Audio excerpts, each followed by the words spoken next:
Fala, agronautas! Continuando a série Desvendando a Análise de Solo, hoje a gente vai falar sobre como fazer a interpretação do cálcio. Fica aí logo depois da vinheta.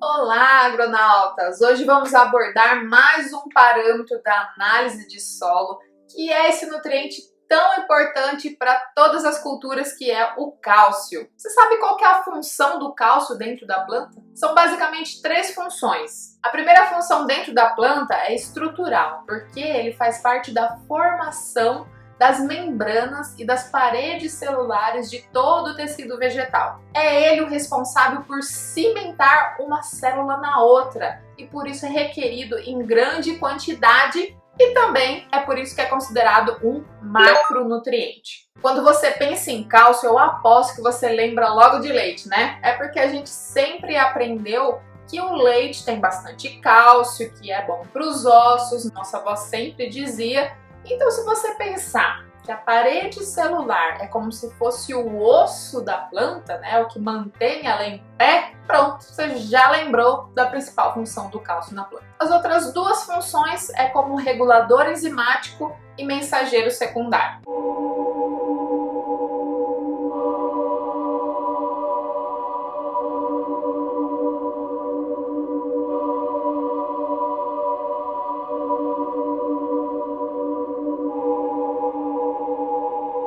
A forma mais comum de fornecer cálcio para as culturas que a gente conhece é o calcário, que além de ser um corretivo, ele também tem essa função nutricional. Mas também o cálcio pode ser fornecido através do gesso, que por conter o cálcio ligado a sulfato, que é altamente lixiviável, acaba levando esse cálcio para a subsuperfície e se torna um sinalizador de crescimento das raízes. Já que tendo cálcio ali na subsuperfície, a raiz entende que não há mais alumínio tóxico, ela pode se infiltrar por ali.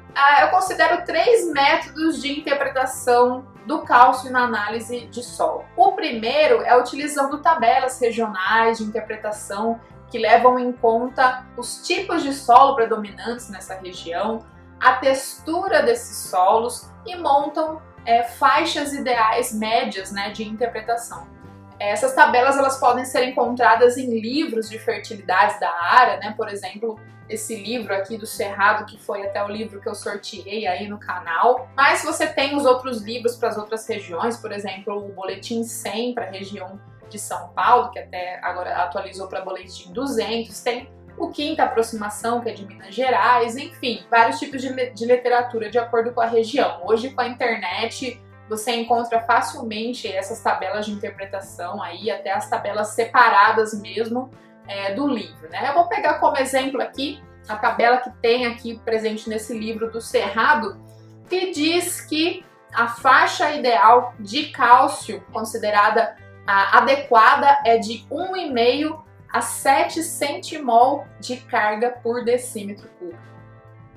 É um pouquinho ampla, né? Mas também, gente, imagina só ter que padronizar uma informação para esse tanto de terra que tem aqui no Cerrado, para essa região tão grande que é o Cerrado, assim como as outras regiões, né? Mas com certeza é uma faixa muito importante que já serve para nortear com certeza o nosso caminho. A segunda forma de interpretação é utilizando a porcentagem do cálcio dentro da CTC, que é uma informação assim mais unânime para todas as regiões. Todas as regiões usam essa forma de interpretação.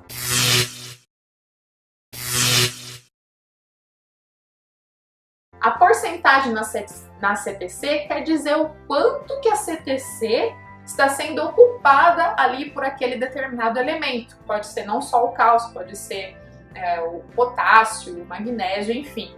Então, numa CTC de 5 centimol de carga, por exemplo, se o cálcio na análise de solo tiver 2,5, isso quer dizer que ele está ocupando 50% da CTC e assim por diante. A maioria das literaturas, elas citam que o valor ideal dentro da CTC é de 40 a 50% sendo ocupado por cálcio. Já alguns autores mais recentes falam que essa faixa é um pouco maior, que fica entre 50% a 65%. Daí é só na prática mesmo para você saber, né? Aqui na minha região, a gente encontra resultados de produtividade excelentes na faixa de 40% a 50% de cálcio na CTC, tá? Então a interpretação é assim, se na análise tiver lá abaixo de 20% de cálcio na CTC, você interpreta que ele está muito baixo. Se tiver de 20 a 30, ele está baixo. Se tiver de 30 a 40, ele já está considerado um teor médio. 40 e 50 é o teor adequado, que a gente busca, né, para corrigir. E 50 a 60, alto, assim como acima de 60, muito alto. Tanto muito baixo quanto muito alto acaba sendo prejudicial para qualquer cultura. Já teor médio, para algumas culturas, pode ser suficiente. Assim como o alto para outras culturas pode ser até benéfico. Aí vai depender da cultura que você quer manejar, né? Se ela é menos exigente ou mais exigente. Mas se você veio até aqui nesse vídeo atrás de uma informação totalmente simplificada para você utilizar na prática, o ideal é manter o cálcio entre 40% a 50% da CTC e ponto. Vai, seja feliz. O terceiro método é observando os dados da área, coletando amostras de solo separadas nos pontos de maior produtividade.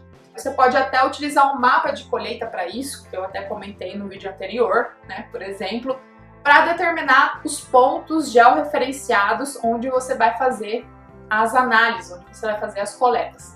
Então pega lá o mapa, vê onde foram os picos de produtividade e com as coordenadas você vai lá, coleta as amostras, manda para o laboratório. Aliás, serve para todos os nutrientes, né? Não só para cálcio e também não só para análises de solo, serve também para análises foliares. Ou você pode ir andando a campo mesmo, se você não tiver mapa de colheita.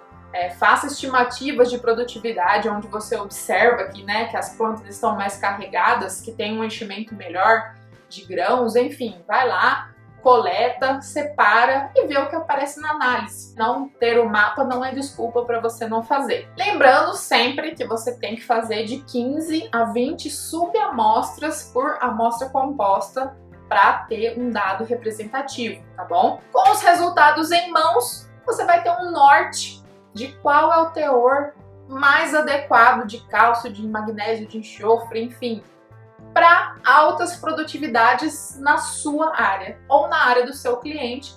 Lembrando que tem que fazer essa investigação por talhão, porque de um talhão para outro pode ter uma diferença. A gente sabe que até dentro de um mesmo talhão podem ter manchas de solo, então é importante você observar essas diferenças para não coletar e misturar isso daí dentro de uma mesma amostra, tá? Você tem que separar esses dados. Além também de ter os dados separados por cultura e por variedade, porque você também tem que linkar quais são os teores mais adequados de alta produtividade para aquela cultura, para aquela variedade específica. É importante você ir ajustando os dados safra após safra, sempre monitorando os pontos com picos de maior produtividade e verificando se esses dados se confirmam, né? Eles podem ter uma alteração.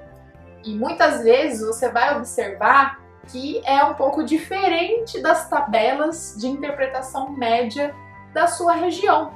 Por quê?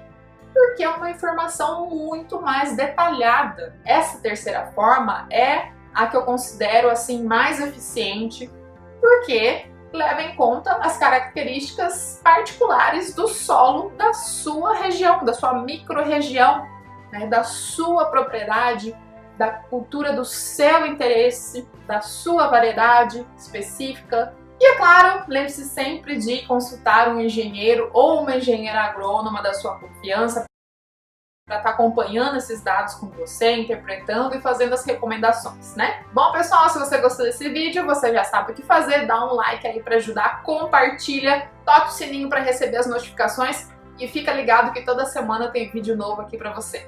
Tchau, tchau! Da sua área, da sua região, da sua variedade, sua...